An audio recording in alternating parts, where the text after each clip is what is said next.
विष्णू इंगेची पार्श्वभूमी काय सांगायची.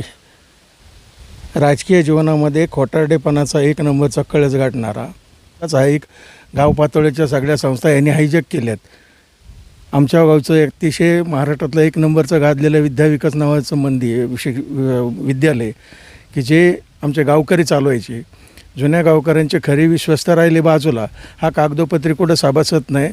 गेली 20 वर्ष या माणसांनी ते हायजॅक केले.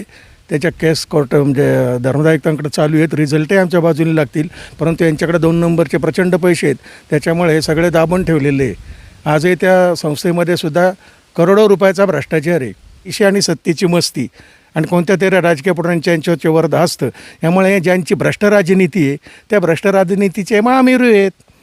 संघात आहे तेच 2017 ते 18 साली हा लिक्विडेशनमध्ये निघाला. स्वतःचा प्रपंच उद्ध्वस्त झाला. मी थांबवतो तुम्हाला सर. आता ठीक आहे, आता तुमच्या गावच्या एका संस्थेवर त्यांनी ताबा मिळवला, तो विषय जरा तुर्तच आपण बाजूला ठेवूया. 2 नंबरची कमाई, जिल्हा दूध संघ, नक्की काय रिलेशन? 2 नंबरची कमाई म्हणजे दूध संघाचे नाव.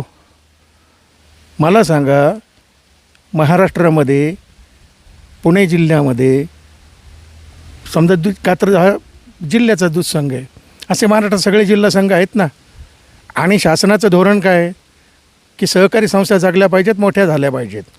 सहकारी संस्थांचं आशिया खंडामध्ये 1 नंबरचं नाव झालं पाहिजे. जगात ते दूध प्रोडक्शनचं नाव झालं पाहिजे. तुम्ही दुधाची डबल क्रांती मानता. क्रांती कुठं झाली? खाजगी डेअऱ्यांमध्ये झाली. गोवर्धन आज आशिया खंडामध्ये 1 नंबरला जाते. तुमची खाजगी डेअरी येते. आणि कात्रज गव्हर्नमेंटचे सगळे प्रकार म्हणजे तुम्हाला फार जमिनी फुकटपासून सगळं शासनानं पुरवलेलं आहे आणि सहकारातनं मिळवलेलं आहे. त्याच्यावर तुम्ही 30-30, 40-40 वर्ष डायरेक्टर आहात. किंवा पुणे जिल्ह्यासारख्या अग्रगण्य जिल्ह्यामध्ये कात्र डेअरी काम करते. ती कात्र डेअरी तिचं कधी प्रोडक्शन 1 नंबरला गेलं नाही. ती कधी अशा खंडात 1 नंबरला गेली नाही. तुमची गोवर्धन कौन बनेगा करोडोपती ते अमिताभ बच्चन त्यांच्या जाहिराती करतो. 3-3 लाख रुपयाचं बक्षीस जर प्रश्न विचारून मिळवलं तर 2-2 वर्षाची घी यांना फ्री मिळते. ABP माझा जर सकाळी सुरू झाला तर सकाळी गोवर्धनची जाहिरात सुरू होते. म्हणजे माझ्या ॲज पर माय नॉलेज किंवा तुम्ही पत्रकार आहात, तुमच्याही अभ्यासानुसार तुम्हाला माहिती आहे की काही सेकंदांच्या जाहिरातीला लाखो आणि करोडो रुपये लागतात. मग यांच्या कंटिन्यू दिवसभर जाहिराती कौन बनेगा करोडोपती जवळजवळ वर्षभर चालतो. म्हणजे त्या एका शोच्या जर जाहिराती पाहिल्या 10-10 कोटीच्या जाहिराती पर डेच्या. मग यांचं प्रोडक्शन किती असेल, यांचं दूध संकलन किती असेल, यांचा उद्योग किती असेल. विश्वामध्ये 1 नंबरची डेअरी आहे का? हे कशातनं सगळं चालतं आहे? कशातनं चालतंय? कशामुळे इतकी वर गेली? हा इतिहास संशोधनाचा विषय आहे ना. मी तर काय संशोधक नाही, मी तर काय राज्य सत्ताधीश नाही, किंवा मी काय FDIचा म्हणजे भेसळ प्रतिबंधकचा अधिकारी नाही. मी एक सर्वसामान्य नागरिक आहे. हा मला पडलेला यक्ष प्रश्न आहे. मग हा सत्ताधाऱ्यांना पडत नाही. आणि जे शरद पवार गोवर्धनच्या डेअरीच्या म्हणजे ज्या वेळेला कात्रज डेअरीच्या म्हणजे इथे आमच्या मथुरा डेअरीच्या उद्घाटनाला आली होती जी विष्णू इंगेंची आहे, ती आज चालू आहे का नाही मला माहीत नाही. त्याच डेअरीला शरद पवार आले असताना विद्यमान आमदार आत्ताचे मंत्री म्हणजे दिलीपराव हे त्या कार्यक्रमाला होते. रामकृष्ण मोरे माझी दिवंगत खासदार आणि मी इथं गावचा प्रतिनिधी म्हणून. जर एखादा माणूस दूध संघावर संचालक आहे तर तो खाजगी डेअरी चालू करतो. हा, मग हाच सवाल सांगतोय तुम्हाला की त्याला शरद पवार किंवा वळसे पाटील येतात. वळसे पाटील होते, शरद पवार होते, रामकृष्ण मोरे होते, सगळे जिल्ह्यातले मोठमोठे त्यावेळचे नेते होते. आणि त्या कार्यक्रमामध्ये शरद पवारांनी धाडसानं दिलीप पाटलाला ओपनली विचारलेलं होतं की बाबा रे, या मथुरा डेअरीचा मालक कोण? ते म्हणले विष्णू इंगे. मग विष्णू इंगे जर म्हणले संचालक आहे ना डेअरीचा, कात्र डेअरी म्हणले हो. मग काय तुम्ही काय सहकार मारायला निघालेले आहेत का? तुम्ही याला परवानगी दिलीच कशी आणि हा चालवतो कशी? हा शरद पवारांनी विचारलेला प्रश्न आहे, कुमार इंगेंनी नाही. शरद पवारांनी वळसे पाटलांना सवाल केला. हो, जाहीर सभेत केलेला सवाल आहे हा. तुम्ही सगळं रेकॉर्डिंग काढा त्यावेळची. कात्रजचं काय? मग कात्रजवर ते तर संचालक याच्यात ना, तेव्हापासून ते असता काय येत. मग दिलीप पाटलाला या तालुक्यामध्ये कुठल्याही दुसरा एकही असा कार्यकर्ता भेटला नाही की तो या कात्र डीवर रिप्लेसमेंट करू शकेन. कारण विष्णू इंगेच. फक्त विष्णू इंगे गेली कंटिन्यू 30 वर्ष आहेत. आणि जशी राष्ट्रवादी 2 झाली किंवा राष्ट्रवादी पहिली होती तेव्हापासून या तालुक्याला अध्यक्षही मिळालेलं नाही बदलायला. का प्रेम एवढं? आता हे समजा का ते तुम्ही ओळखून घ्या. या तालुक्यामध्ये दुधाचा धंदा करण्याची अक्कल विष्णू इंगेशिवाय कोणालाच नाही. आणि त्याच्या इतका सक्षम जिल्हा परिषदेचा अध्यक्ष म्हणजे संचालक कोणीच नाही.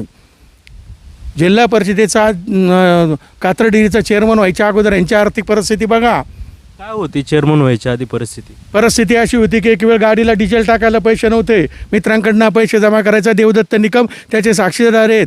त्यांच्या बँक एंट्री पहा, उष्णे पैसे दिलेत 8-8 लाख रुपये. माझ्यासमोर तो दहीदया रडलेला आहे. मला माझ्यावर ICICI बँकेचा की इतक्या मोठ्या कोटीचा थकबाकीदाराचा माझ्या कोर्टात केस लागली. मला कोर्ट फी स्टॅम्प हे भरायला पैसे नाहीत. आणि तो माणूस कंटिन्यू 5 वर्ष या राज्य सरकारच्या चुकीच्या निर्णयामुळे ज्यावेळेला सहकारातले नियम बदलले आणि एका व्यक्तीला 5-5 ना किती वर्ष चेअरमन राहण्याची परमिशन या सहकार खात्याने दिली. या गोल्डन ऑपॉर्च्युनिटीचा फायदा घेत त्यांनी सगळ्याच जिल्ह्यातल्या नेत्यांना टांगलं आणि सगळे संचालक स्वतःच्या ताब्यात घेतले. 2 नंबर त्यांना दर महिन्याला पाकिटं. आणि 5 वर्षात हा माणूस एवढा सुधारला का जळगावला एक वेगळी फॅक्टरी, इथं 10-10 एकर जमीन, पुण्यात मोठे कोटीचे बंगले, मोठमोठे फ्लॅट.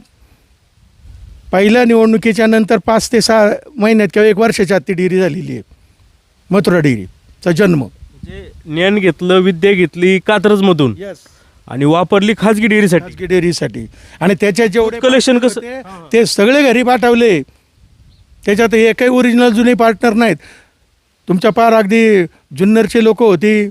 आंबेगावचे बरेच जण मोठमोठे श्रीमंत व्यापारी होते जे काही कांदा बटाटे दलाल करणारे मित्र, आर्थिक स्ट्रॉंग.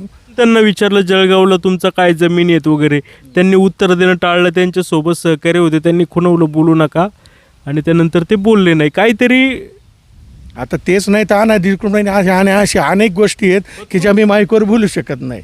मग आता मला सांगा, हे चेअरमन झाल्यावर ही संपत्ती जमली? हे सगळं चेअरमन झाल्यानंतर त्याला मोटरसायकल शिकवली आम्ही राव चालवायला. मुलगा आहे, एज्युकेटेड आहे, वकील आहे आणि तो या तालुक्याचं चांगलं भलं करील. वकील आहेत का ते? वकील आहेत, ॲडव्होकेट आहेत. हे चांगलं भलं करतील. ते यांनी भलं करायच्या ऐवजी सगळंच उलटं गेलं आहे. भ्रष्टाचाराच्या नीती. मला असं कळलं का 2016 पूर्वी त्यांच्यावर 17 कोटी रुपयाचं कर्ज होतं. येस, करेक्ट, अगदी करेक्ट. नॅशनलाइज बँकेचं शरद निघाली होती. ICICI बँकेचं. शरद बँक तर आता ती राष्ट्रवादीचीच आहे ना, दिलीप पाटलाचीच ना बँक. त्या बँकेने याच्यावर लिलाव केले, त्याच्या जमिनी खरेदी घेतल्या. ICICI बँकेचं कर्ज होतं, त्या कर्जासाठी यांनी हा उद्योग केले. काय केला उद्योग? हेच ना यांना मिळाला ना चान्स. कंटिन्यू 5 वर्ष चेअरमन अध्यक्षपदाचा. त्या अध्यक्षपदाच्या काळात सगळी मलाही खाल्ली. मी काल तुमच्या बाळासाहेब केलारांची प्रतिक्रिया ऐकली वाणींच्या समोर. विष्णू हिंगेवर बोलायला कोण तयार नाही. हे सगळे मली त्याचे मालक, यांना प्रत्येकी लाख रुपये महिन्याला पाकिट अशी वंदता आहे. मी काय पाहिलेलं नाही डोळ्याने. मी पण तसंच ऐकतोय. आणि मग यांची आमदारकीची यांची किती असेल चेअरमनची मला सांगा. या कॅडबरी इतकं तर प्रोडक्शन नाही कात्रज डेअरीचं. कॅडबरी इतकं तर नाव नाही कॅडबरी डेअरीचं. गोवर्धनच्या इतकं तर नाही. तुमच्या अमूल इतकं तर नाही. आणि मग जो तुम्ही कोणीतरी बाईट घेतली त्याच्यात लोढाबशीचा प्रश्न विचारला. 24/7 त्यांच्याबरोबर असतो त्या संघावर. कोणाची ताकद आहे बोलायची तर खोटं बोलतो. ताक प्यायला येतात म्हणतात ते. ताक प्यायला येतात. आणि म्हणून तुम्ही त्याच्या ताकाचं काय करताय? अमृत. बरं, त्याला डेअरीज फक्त भेटली का? कात्रज डेअरीज फक्त ताक प्यायला आहे, बाकीचे कोणाचीच प्रोडक्शन नाहीत.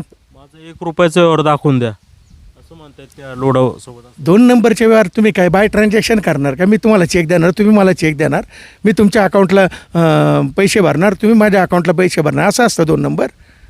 2 नंबरचे धंदे वेगळेच, सगळे गुप्त पद्धतीनं. याचा शोध कोण घेणार?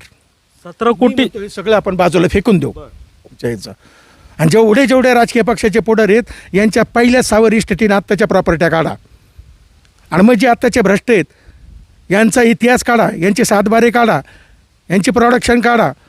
मथुरा डेअरीचं किती उत्पन्न होतं तुमचं स्टॅटिस्टिक काढा, तुमचे CA लावा, तुमचे उत्पन्नाचे स्रोत.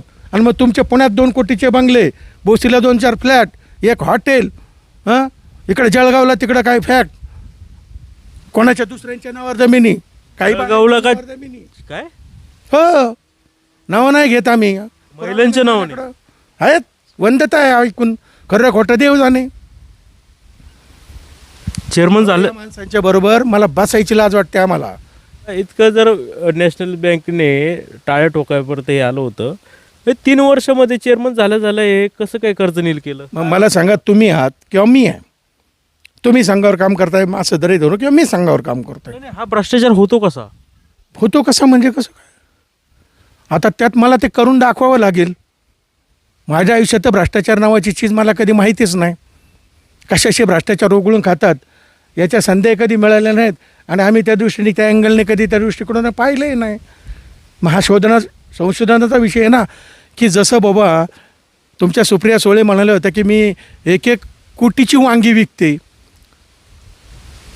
मग एवढी त्यांनी मॉडर्न शेती केली होती, तशी विष्णू हिंगेनी असा कोणता गोठा केला आहे भाग्यलक्ष्मीसारखा का 3,500 4,000 हजार गायी पाळल्यात, यांच्या दावणीला 100 200 गायी आहेत.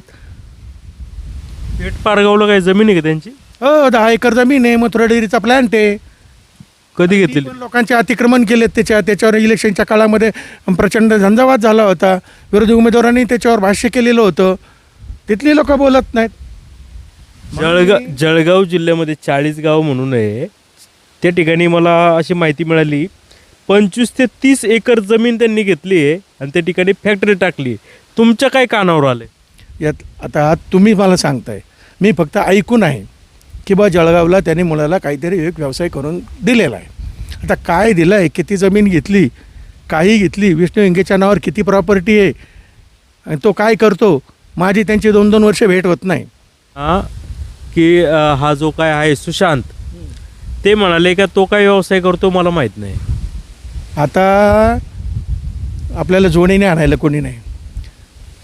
आपल्या गावातला शत्रू असू मित्र असू पार गावातला फासूपर्दी असू, तो काय करतोय आपल्याला माहिती असतं. आणि तुम्ही एका रक्ताची एका कुटुंबाची सख्या भावाचा 2 नंबरच्या भावाचा सख्या पुतण्या, तुला माहीत नाही तो काय करतो?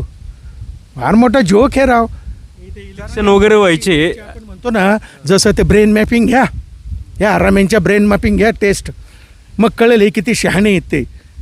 अहो त्याच्याही पुढे सांगतो, तुम्ही जनसंवाद यात्रा संवाद ऐकला दिलीप पाटलांचा, दिलीपसारख्या LLM झालेल्या आणि 40 वर्ष तालुका त्यांच्यावर विश्वास ठेवतोय प्रचंड ताकदवर पद्धतीनं, त्या माणसानं तरी इतक्या निर्लज्जपणानं विष्णू हिंगेच्या भावाचं किंवा त्याचं समर्थन करायला नको होतं. उठवायला पाहिजे होता, बोल रे आत्ता मोर्चा झाला आहे, तुझा पुतण्या त्याच्या होता, तू पत्रकारांच्या पुढं का म्हटलं की तो माझा पुतण्या नाही?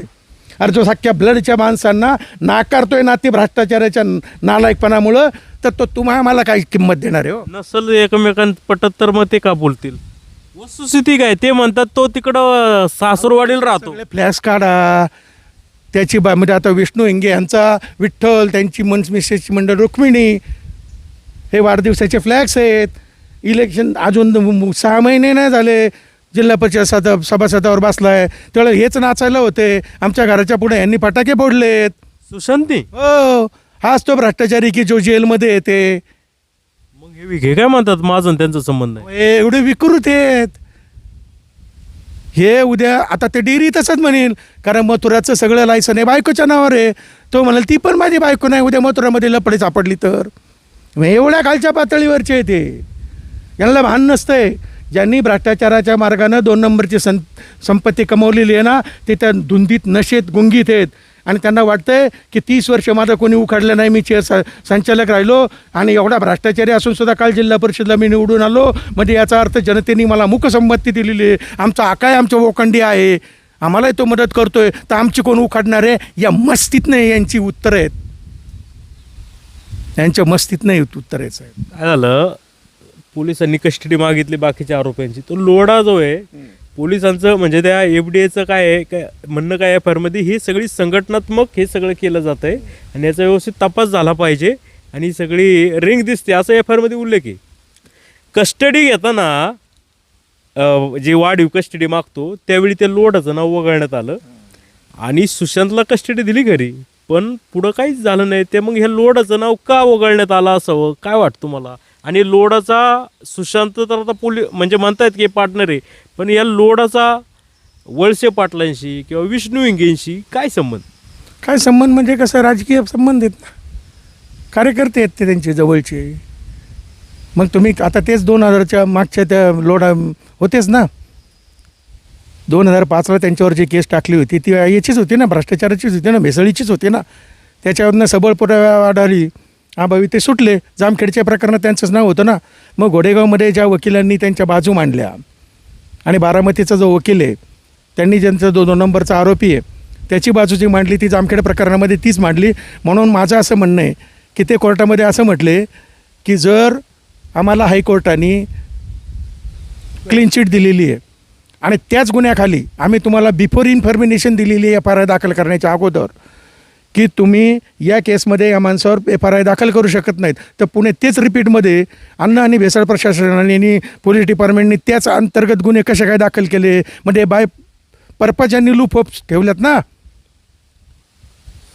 गुन्हे दाखल केले, कुणाचं काय ऍक्ट आहे, कुणी काय केलं ते काय तपासामध्ये काय समोर आलं नाही. म्हणून मी वाणी साहेबांना जी मुलाखत दिली ना त्याच्यात पण स्टेटमेंट केलेले ते रिपीट होईल की बा अन्न भेसळ प्रतिबंधक अधिकारी तुकाराम मुंडे साहेबांचा विषय सोडून द्या, तो हा एक नंबरच्या क्वालिटीचे आहेत, पण त्यांचे अधिकारी हे कशावरून शेवटपर्यंत टिकअप राहतील, ते कशावरून रूटमध्ये जाणार आहेत. स्वतः तुकारामजी काय स्वतः येऊन ते धाडी टाकणार नाही, ते मीडिएटर त्यांचे सगळे खालचे अधिकारी पोलीस डिपार्टमेंटचे अधिकारी हे संगनमत करून टाकणार. मग जर तुम्हाला माहिती आहे ते त्रिकालबाधी सत्य आहेत ना, तुम्ही इमिजिएट लॅबोरेटरीमध्ये का गेले नाहीत? 100% अद्याप देखील 13 आरोपी जे आहेत फरार आहेत आणि लॅबोरेटरीचे निकाल अजून येत आहेत. तुम्हाला अशी शंका आहे की लॅबोरेटरीचे निकाल सुद्धा बदलण्यात येतील? 100% बदलणार, 100% बदलणार. मला 6 महिन्याने भेटा तुम्ही. 6 महिन्यानंतर याच्यातला एकही आरोपी आणि शिवाय हे जेवढे आरोपी आहेत संभाव्य पकडले जाणारे आणि आत्ता विद्यमान ज्यांना पकडलं गेलेलं आहे हे जर परत जनतेच्या टाळूवर नाचायला मोकळे नाही झाले आणि दम ठोपतून म्हटले नाही ना हे सगळे पत्रकार मूर्ख होते आणि ते आमच्यावर खोट्या नाटे आरोप केले आणि हे उजळ मताने परत फिरणार आहेत. याचा अर्थ तुमचा कायदाच मोठा कमकुवत आहे. म्हणा यांनी कायद्यामध्ये एवढे हजारो लूप होल्स ठेवलेत. केंद्र सरकारचा कायदा वेगळा, महाराष्ट्र शासनाचा कायदा वेगळा, कमी कायदा आहे. आणि जे विधान भवनात आमदार आहेत, मंत्री आहेत किंवा जे तालुक्यात जिल्ह्यात नेत्यात राजकारणात मग तो भारतीय जनता पक्ष असो, शिवसेना असो, राष्ट्रवादी असो, या सगळ्या गुंडाळांच्या संस्था आहेत ना. या कोणत्या गरिबाच्या फासोबारद्याचं डेअरी फॉर्म आहे, कोणत्याच बहुजन समाजातल्या किरकोळ माणसांचा मोठमोठ्या डेअऱ्या आहेत, कोणकोणत्या माणसांचे सहकारामधले मोठमोठे उद्योग आहेत, हे सगळे शोधा की राव. शोधा म्हणजे सापडेल, पण यांना शोधायचं नाही. हे फक्त मला तुम्हाला एक सांगायचं आहे, हा जो आरोपी आहे त्याच्यावर 3 गुन्हे दाखल आहेत लोढा म्हणून. त्याचा DP मी पाहिला आणि मला आश्चर्य वाटलं. DP आहे वळसे पाटलांच्या सोबत. व्हॉट्सअपवरचा जो प्रोफाईल DP असो होतो. मग आता हे कसे नाकारतात की आमच्या त्यांच्या ओळखीचं नाहीत, हे आमचे कोणीच नाहीत. म्हणून औरंगजेब बोलला होता ना, ऐकली ना त्यांची बाईट, की यांची राजकारणातले दाखवायचे चेहरे वेगळे, अर्थकारणातले 2 नंबरचे पैसे कमवून त्यांच्या जीवावर पडद्यामाटे मागून हे रॅकेट चालवण्याचे चेहरे वेगळे. इतकी वर्ष 30 वर्ष यांच्या ताब्यामध्ये जिल्हा दूध संघ आहे आणि इथं जर पाहिलं तर इतका सुळसुळाट आहे डेऱ्यांचा, खाजगी डेऱ्यांचा. आणि मला तर कळलं हे सगळे राष्ट्रवादीचे संबंधित लोक आहेत सगळेच ना. मला एकही इतर पक्षाचा नाही, मग आकाश डेअरी सोडली तर संजय थोरातांची. वळसे पाटील म्हणाले भाजपच्या डेअरीवर कारवाई झाली, त्याच्यावर तुम्ही बातम्या नाही करत. मग गोवर्धनच्या डेअरीत आता ते सापडली तर आम्ही तर ऐकतोय की 2 वर्षापूर्वी केंद्र सरकारने दाड मारली होती, त्याचे रिपोर्ट काय? इन्कम टॅक्सने दाड मारली होती. हां, त्याचं काय रिपोर्ट काय? हो, नावाला गोवर्धन, ती देवेंद्र शहांची मालक हेच आहेत. तर म्हणतात माझा काही संबंध नाही. ॲडव्होकेट बेंद्रेंना विचारा ते कसे बोललेत. संबंध नाही म्हणणारच ना. मग या संपूर्ण हिंदुस्थानामध्ये गुजरातचा भाग द्या, सोडून द्या, मला जातीयवादावर बोलायचं नाही. देवेंद्र भैशा हे माझे अत्यंत जवळचे मित्र आहेत, माझे संबंध पण चांगले आहेत. फक्त मला एक प्रश्न आहे, एक अल्पसंख्याक समाज, बरोबर ना, गुजराती, एक गुजराती माणूस, ही मी म्हणाल त्यांची गुणवत्ता आहे. ही जर एका गुजराती माणसामध्ये येते तो 35-40 4-4 हजार गाई सांभाळू शकतो. आशिया खंडामध्ये 1 नंबरचं डेअरी करू शकतो. महाराष्ट्रामध्ये आम्ही खानदानी मराठी पुत्र आहोत, खानदानी शेतीपुत्र आहोत, खानदानी जमिनी करणारी मंडळी आहोत. आमच्यातला एक पण नाही का? नाही. मग ती आशिया खंडात 1 नंबरला जाऊ शकते. कौन बनवा करोडोपतीमध्ये त्यांच्या जाहिराती येऊ शकतात. हां, ABP माझाला सकाळी जाहिरात सुरू, म्हणजे जर ॲव्हरेज पॉईंट काढला तर 10 कोटीच्या जाहिराती गोवर्धनच्या आहेत. मग कात्रच्या का नाहीत? दूधच नाही.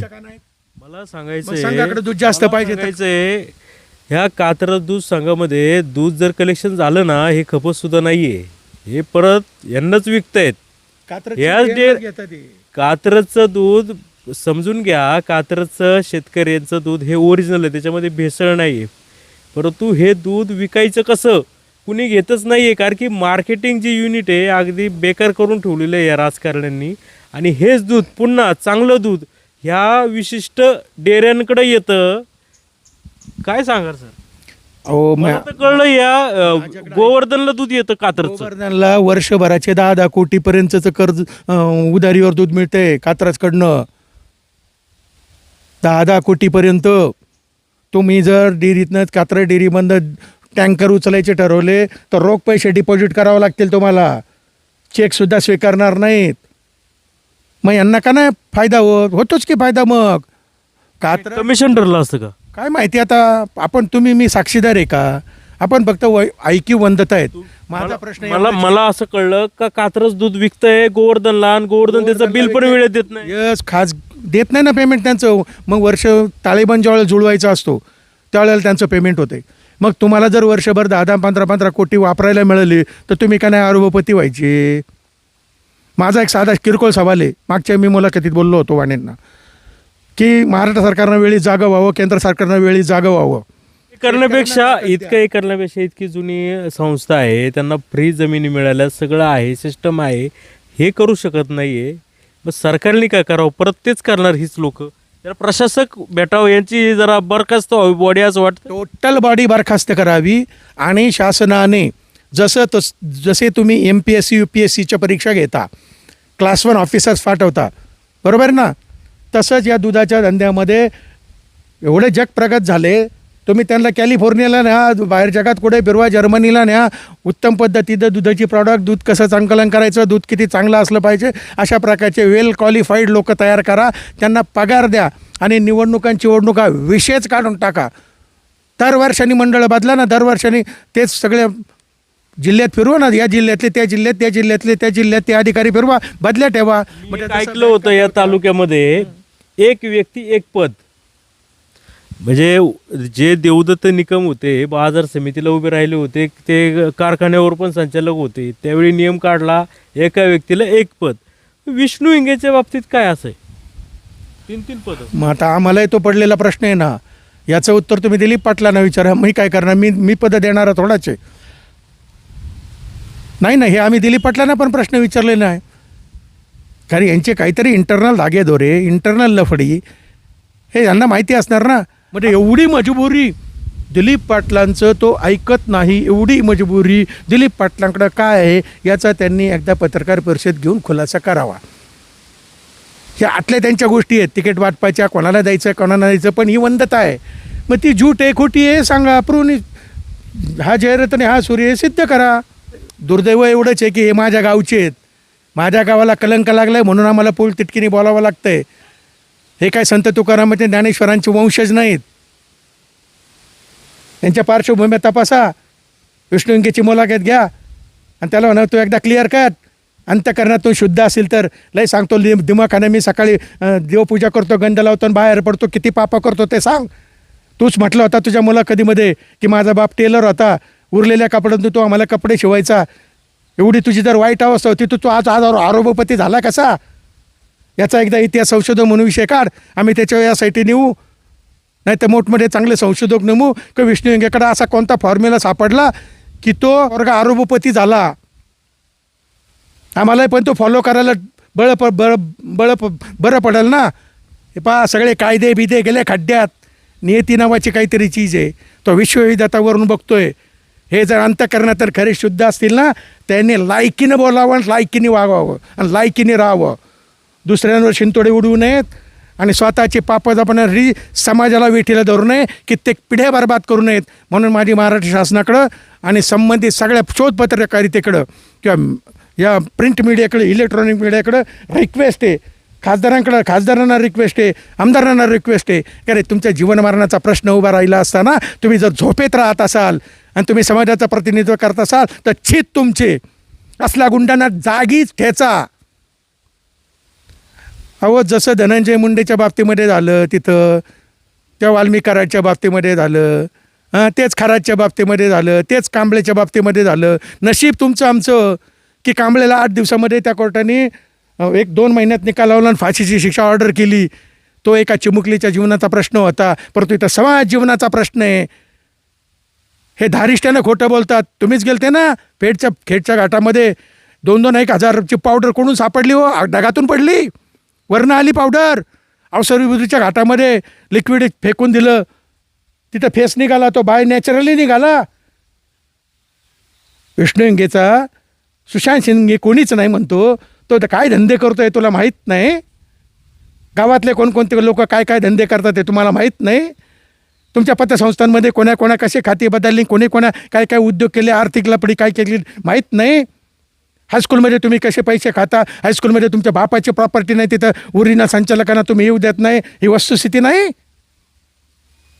हे निर्लज्जम सदा सुखी, हे घेंद्याच्या कातड्याचे, त्यांना काही समाजाचं घेणं नाही देणं नाही. यांचे फेस रिडिंग पहा, यांच्या बॉडी लँग्वेज बघा. मगरूर, हे असले मगरूर पुढारी. जनतेने द्या कायदा खड्ड्यात गेला तो कायदा. अरे जर या तरुणांना कोणाला मी जर तरुण असतो ना, ते AK-56 घेऊन यांना गोळ्या घातल्या असत्या. कारण हे समाज जीवनाशी निगडीत असणारा प्रश्न आहे. एकालाही सुचत नाही, सगळेच लुपीछुपीच्या गोष्टी बोलतात. वळसे पाटील म्हणतात बाहेरच्या ठिकाणी घटना घडतात, कोण बोलत नाही, इथं मंचरवर जास्त जोर आहे. अहो मंचूरवर कोण नाही बोला. आता तुमच्या तालुक्याचे आमदार, माजी आमदार बोललेच ना, वाणींनी घेतलीच ना मुलाखत, खिलाऱ्यांची घेतलीच ना मुलाखत, आम्ही ऐकली ना. जितेंद्र आव्हाड बोललेच ना, सुरेश धस बोललेच ना. परत तुमचे ते गोपीचंद पडळकर बोललेच ना, टिळेकर बोलले ना, हां पाचपुते बोलले ना. त्यांनी तर खरा प्रश्न बाहेर आणला ना.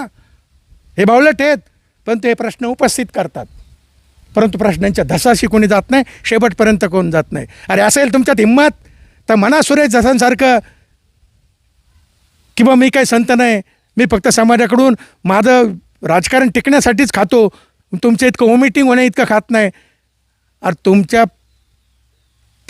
10-20 वर्षाच्या जर तुमच्या संपत्त्या काढल्या शोधून, तर त्यांची आत्ताची परिस्थिती आणि त्यावेळची तुमची आर्थिक परिस्थिती याच्यावर 1000 पटीचं अंतर आहे. स्टारचे कपडे, परफ्यूम लावलेले, AC-च्या गाड्या, करोडो रुपयाच्या गाड्या, करोडो रुपयाचे बंगले, तोंडेवरची सुरकुती नाही होणार, लालबुंद चेहरे, उन्हात आलं तर तुम्हाला घाम येतो, आणि तुमचे आम्ही तुम्हाला आदर्श नेते मानायचं. वा, आणि तुमच्याच तुकड्यावर मग समाज लाचार. म्हणून तर मी स्टेटमेंट केलं होतं वाणींच्या मुलाखतीमध्ये की लाचार समाज, बेमुरवत समाज झाला आहे, समाज बंडखोर राहिलेला नाही.